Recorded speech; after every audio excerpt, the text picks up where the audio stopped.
So this evening I'm joined by youth lead pastor Katie Cronin at Yapton Free Church. Good evening, Katie. Thank you for joining me. Hello, Jenny.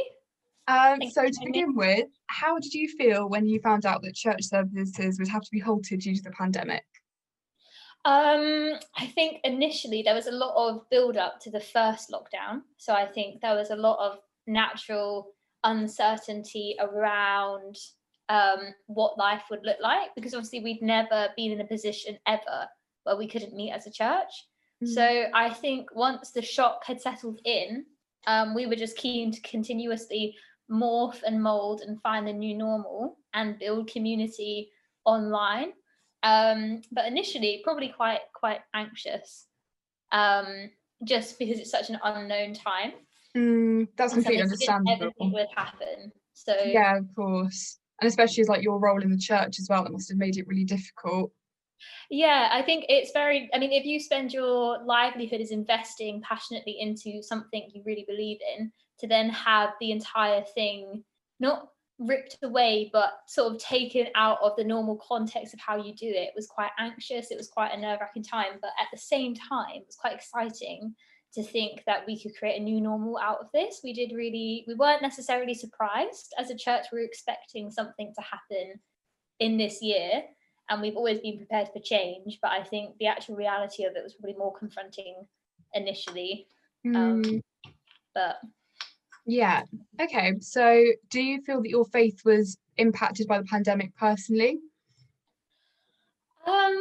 I think if anything, it's a real testing time. It's kind of a wheat from the chaff kind of moment as a body. I felt an awful lot stronger. I felt a lot more, my faith was really put on the line, and I really felt there was a response as a body. And from a personal perspective and my own personal faith with the Lord, I really felt it grow stronger because it was much more intentional and purposeful. And I think much like a lot of other people around the world, you find that you're having to really be intentional about phoning people or FaceTiming people or hosting Zoom events and everything. It suddenly really made me realize how much I actually valued my faith, and I valued the complete moral principle that we were building our life on. It was encouraging to be able to read through the Bible and read about times and trials and troubles and sickness and health, and really hold onto that. So I think definitely, and initially being very unwell at the beginning of lockdown, Will and I isolated for like the first month of lockdown because we weren't very well at all. And I think that in itself was enough to really test our faith. But yeah, that's really interesting. Yeah, must have been like quite difficult as well, being like in at the start, not knowing if it is the virus and how to navigate that.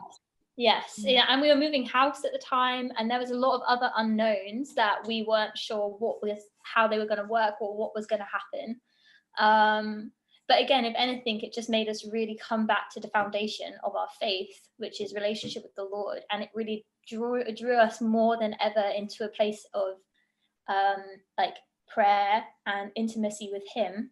And it really helped us then move forward, because we really had to ask Him the big questions, and we really had to work out, is this the right time to move, and how is this going to work? And even our health, like reading over Bible passages and reading the Lord's perspective on sickness and His heart for health was really like foundationally important. I would not have wanted to go through any of this situation without the Lord. I can't imagine what it would be like for other people. So it was just adjusting constantly. Yeah, exactly.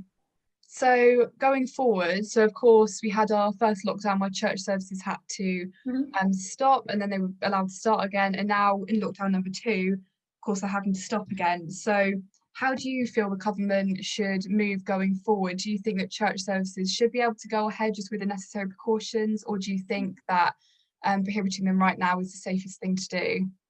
From looking into it and some of the statistics around it, we really believe that we should be allowed to carry on.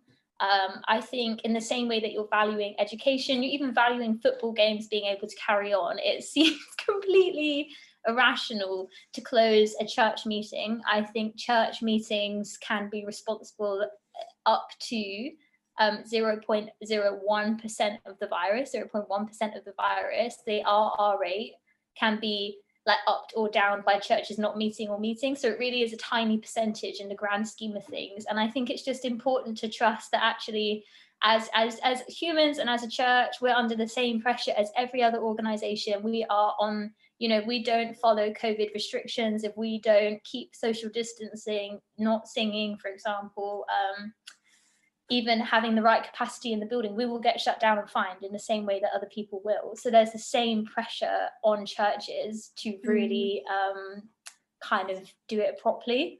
And also morally, there's like a moral conscience inside every single Christian to really pursue what is right. And actually the Bible even speaks about honoring the law and honoring God at the same time. So from our perspective, especially living on the South Coast, we are very much in favor of being able to meet. We obviously will respect whatever the government have decided, but it does seem somewhat, it doesn't balance that a Christian nation would value faith lower than football and even education.